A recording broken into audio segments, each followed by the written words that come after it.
Hello everyone, and welcome back to Game Break, the full coverage writer's presentation where we explore the story and plot of some of our favorite video games.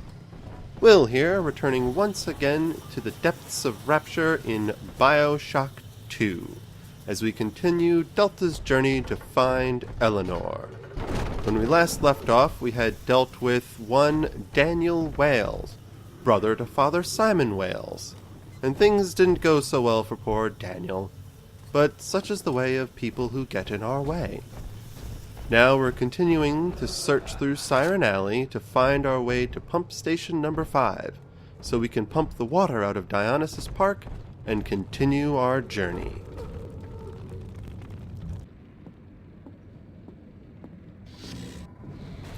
Let's try out this new toy of mine.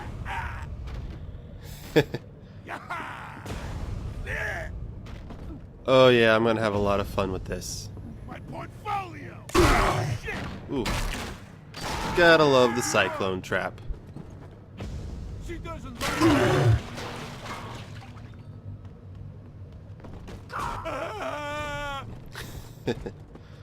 Too good. An infinite supply of entertainment.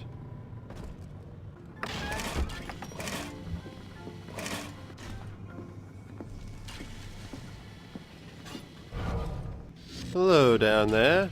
You look like you could use a pick-me-up.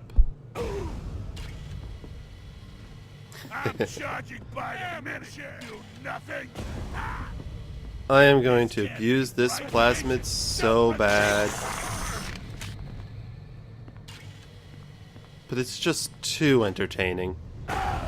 Up we go! Splat! Whee! It's like a little trampoline of death. Yeah, I'm totally going to abuse that plasmid. Portfolio. No regrets. Coward. An ominous little side alley. These always have the most wonderful secrets at the end of them.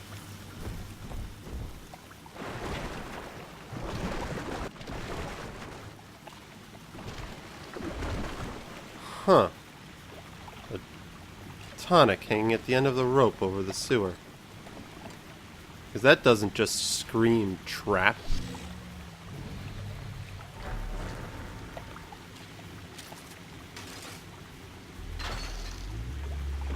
Perhaps I should just cover all my bases. Just in case someone tries to sneak up on me.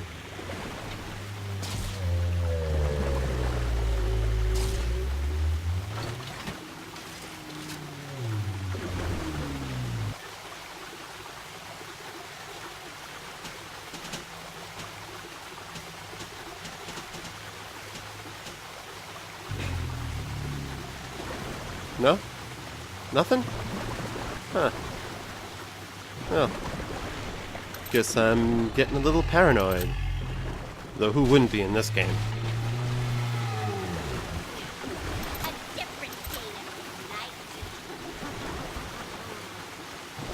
Oh, she doesn't see me. Lucky me.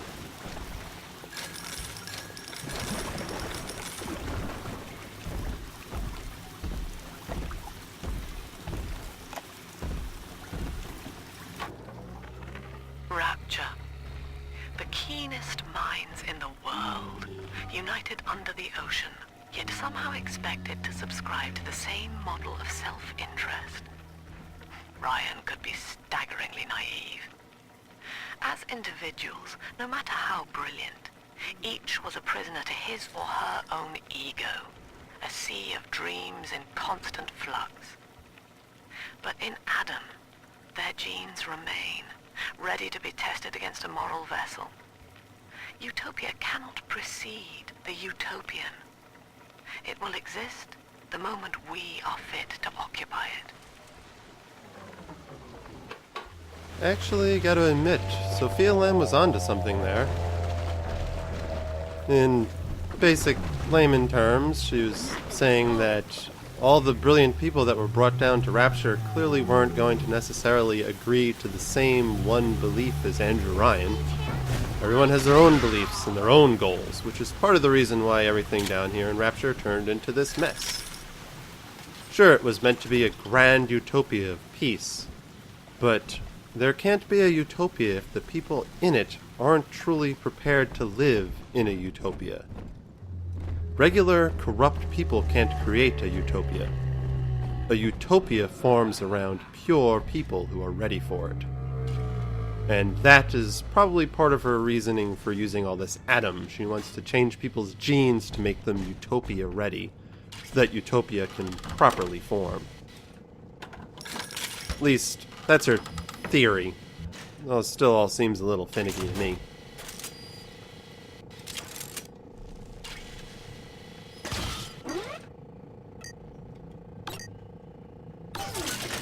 She is right, though. Corrupt, single-minded people only thinking of themselves will never be able to create a utopia.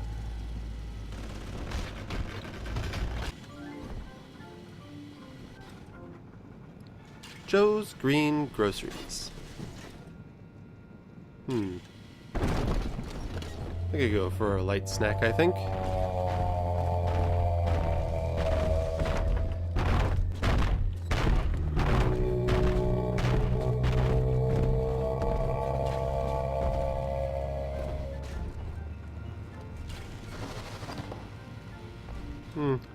Not much of a selection in here.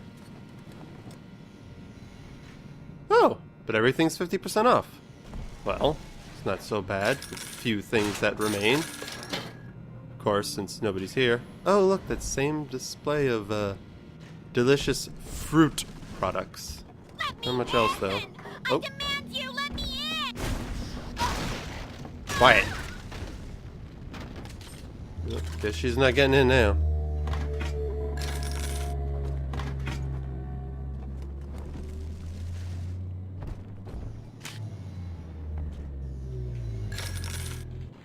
Oh hey, a button underneath the cash register.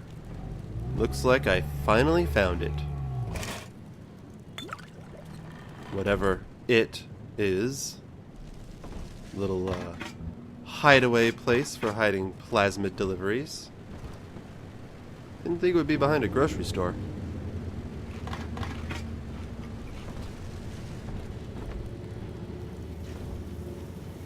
This place has definitely seen better days.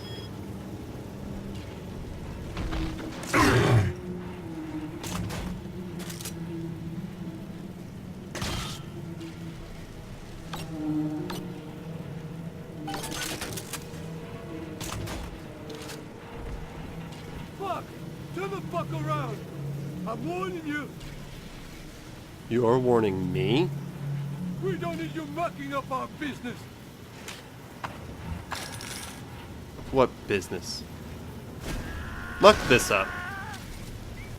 I can do this! I can fix it!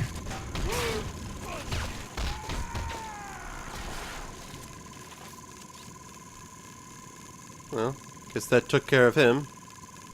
And it looks like I get a nice little toy.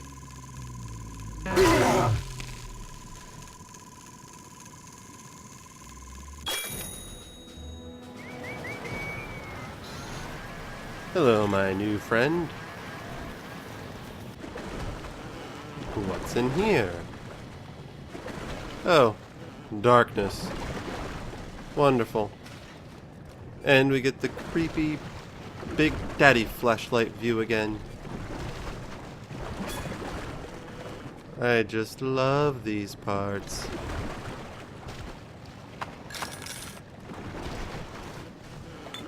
These guys are definitely cooking something up down here. Cheap knockoff plasmids and tonics, I bet.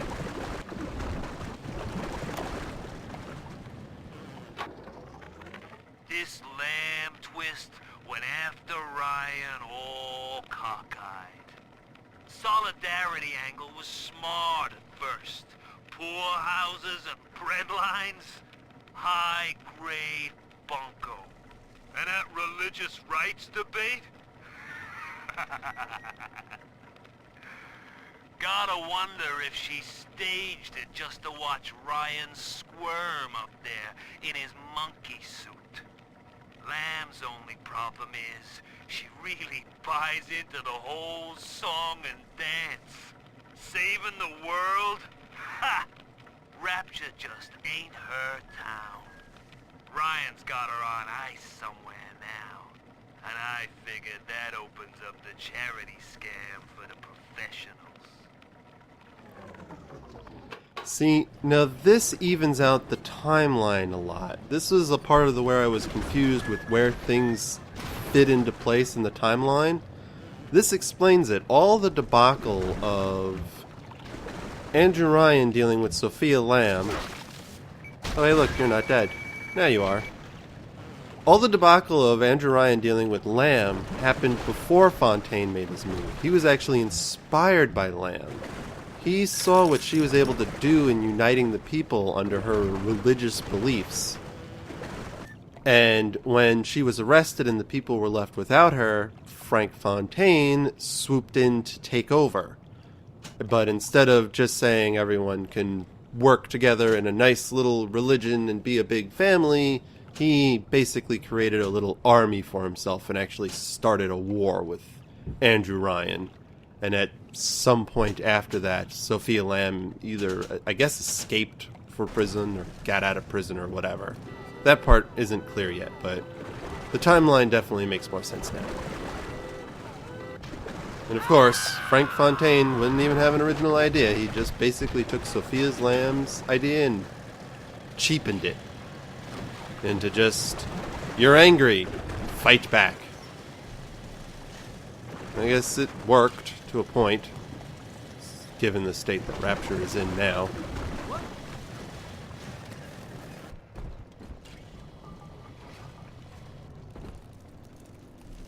Ooh, I've found the Smugglers Hideout. Interesting that this place is also such a haven for smugglers. Religion and illegal goods. No better combination.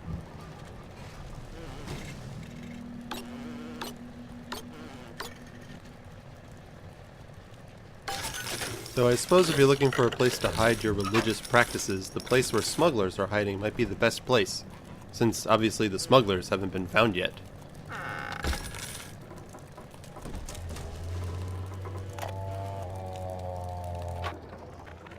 Lamb's followers are blinded by her promises, but it's clear that this religion she's cooked up is an elaborate front for some insane science experiment. She's twisting these girls into slaves, bringing Adam back to Lamb's science facility, Fontaine Futuristics. I've got to find it. I've heard the splicers mumbling that Alexander is the ferryman. Interesting. First, glad to see that Mark Meltzer is still alive and well. And secondly, glad to know that he's on board with my own theories that Sophia Lamb isn't exactly all that she says she is. She's got something cooked up, and even Mark Meltzer felt that something fishy was going on. But more importantly, who's this Alexander? It's the ferryman to get to Fontaine Futuristics. Guess he'll be someone we'll have to deal with later. For now, we must continue on to find Father Simon Wales. Alexander can wait.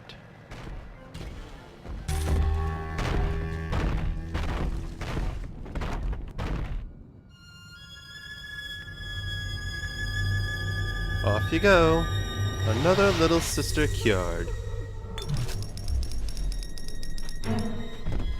Violence. Oh, I forgot this was a thing. So it seems that when you rescue all the little sisters in an individual area, Big Sister comes to find you. Well, I know the formula now, not that I like it. Now we just... Ooh. Sit through the ear-piercing screeches until Big Sis shows up so we can kill her, hopefully without her killing us. Oh. And there are regular splicers about too. There she is! Hey, big sis. How you doing?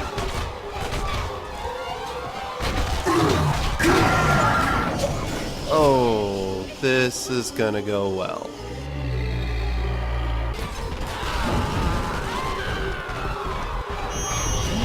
Oh, I think I pissed that Big Daddy off.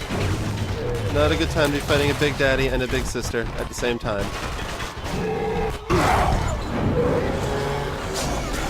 And there we go again.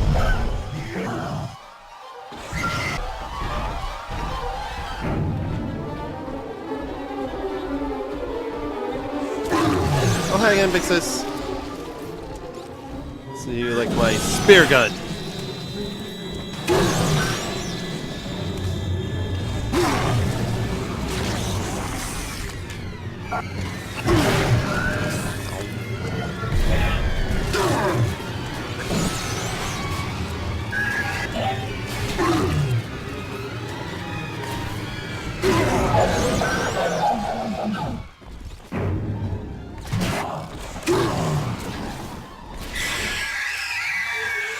And she's down.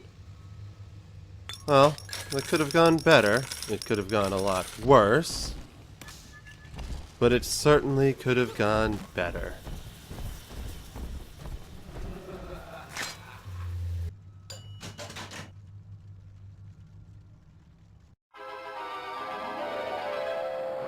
Stun enemies longer. Charge up to generate chain lightning. Well, that could be fun.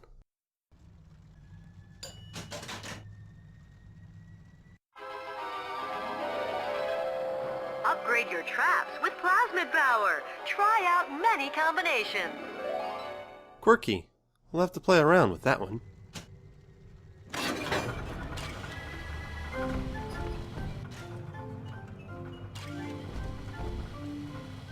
Oh, how'd I miss this recorder?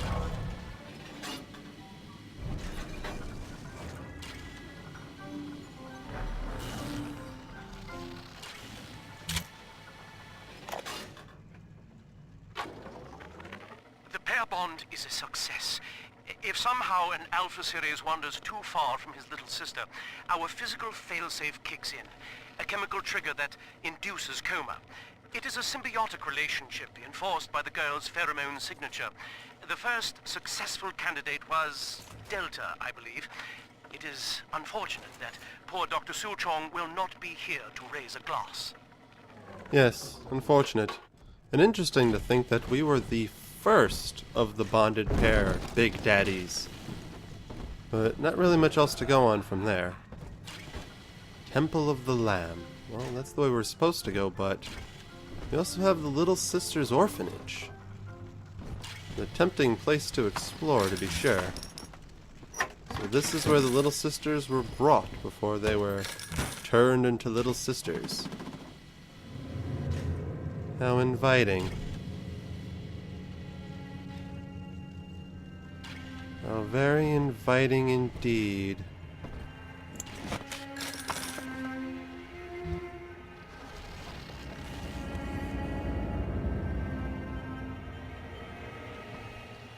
Fontaine's Little Sister's Orphanage, bringing big smiles to little faces, before turning them into horrible, ghastly, atom-seeking creatures. This was possibly the worst front in all of Rapture, just for what they really did in the back.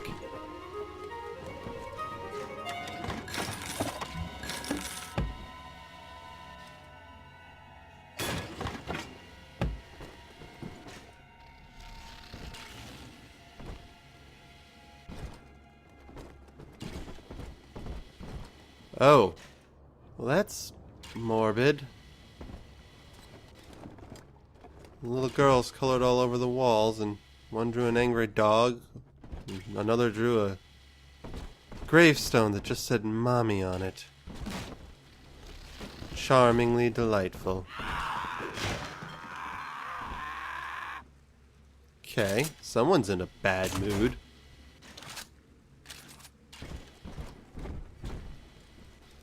You want to run by it? Okay. I guess I'll see him later. This place is totes creepy. This place also feels like the perfect spot for an ambush. I don't much care for it.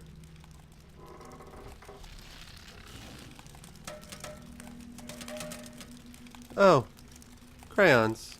How nice.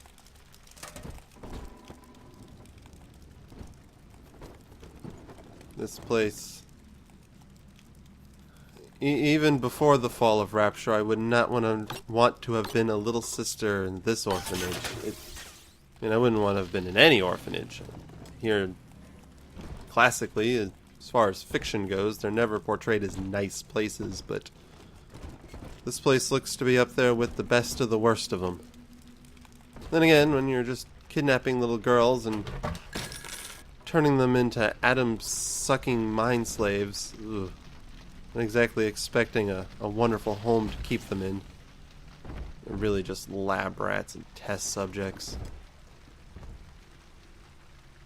How delightfully charming. At least the girls tried to spruce the place up a little bit with their art. It's almost cute, with the little flowers and stuff. But no, this place is...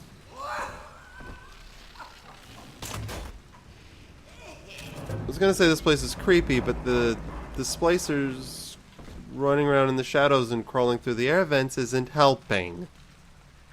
These guys can kindly bugger off, please.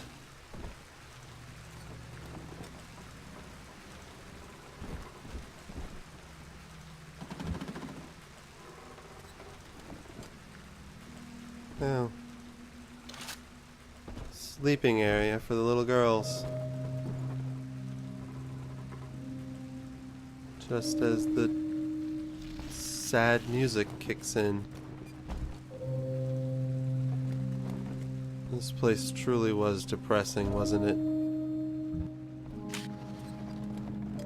And if we remember, the little girls were likely kidnapped, so these girls were here being told they were orphans even though they knew they had families. And they were just forced to stay here until they were mutated by Adam into the Little Sisters. Also, Fontaine can get a few extra bucks. This is the saddest part in all of Rapture. Eleanor. This is where Eleanor was. And it looks like she's left a little present for us, just in case we ever made our way here.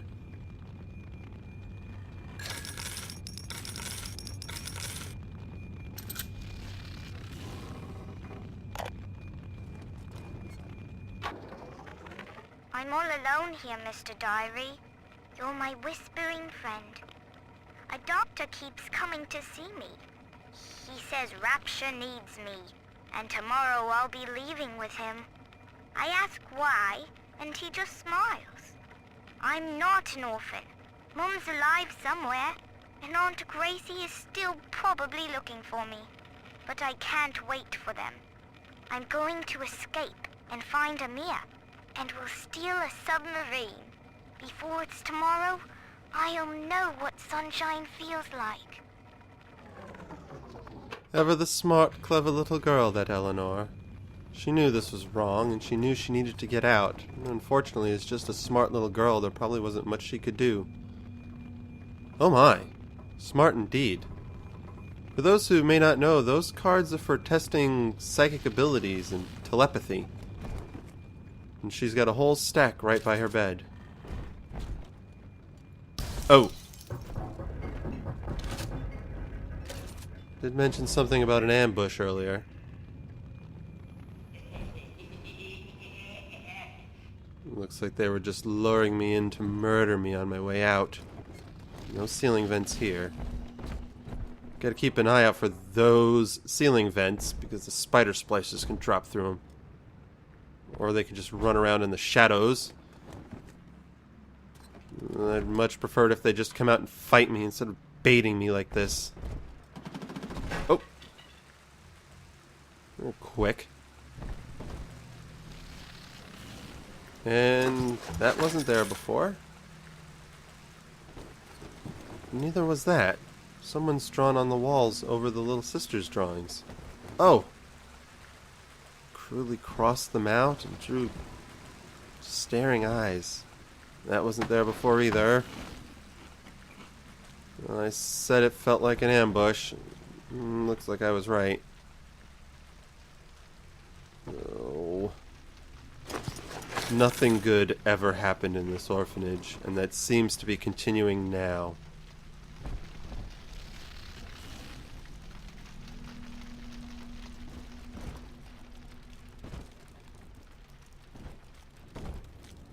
Oh, hi. Just standing there? Well, come on, fight me. Okay. Well, I guess I'm locked in. I still can't sleep. It's not my fault you can't sleep. Don't take it out on me. Hi. Ow. Ooh, nice mask, I think. Good night. What are you on about? Dirty puff. Oh, you're gonna let me out? Thank you. Ooh. And a research bonus. Ow. Come on. I'll take you all on.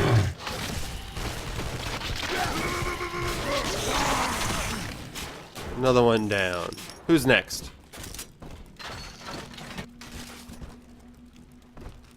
Anyone? Was that it? Just a spider splicer and a brute splicer? One after the other? I was certainly expecting a lot more, considering how many splicers were running around in the shadows. I guess I shouldn't complain my fortune. Got out a lot better than the Little Sisters ever did that lived here. This place is nothing but a hive of misery and sadness. You can almost feel it in the walls. Poor Eleanor, trapped here even though she knew that Sophia and Gracie were out there somewhere looking for her.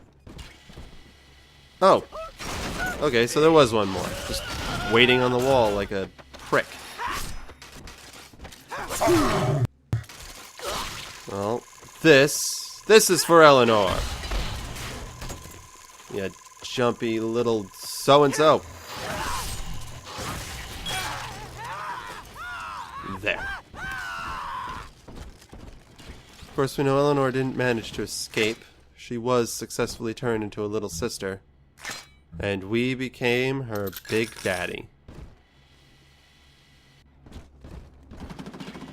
And the rest, as they say, is history, though I'm sure there's a lot more details we've yet to learn. But those details will have to wait as we're all out of time. Thanks again for joining me for another episode of Game Break. As always, feel free to continue the conversation in the comments section below. If you enjoyed the video, give the like button a press, and subscribe to our channel for more great videos from us at Full Coverage Writers. And until next time, get out there, get creative, and be awesome.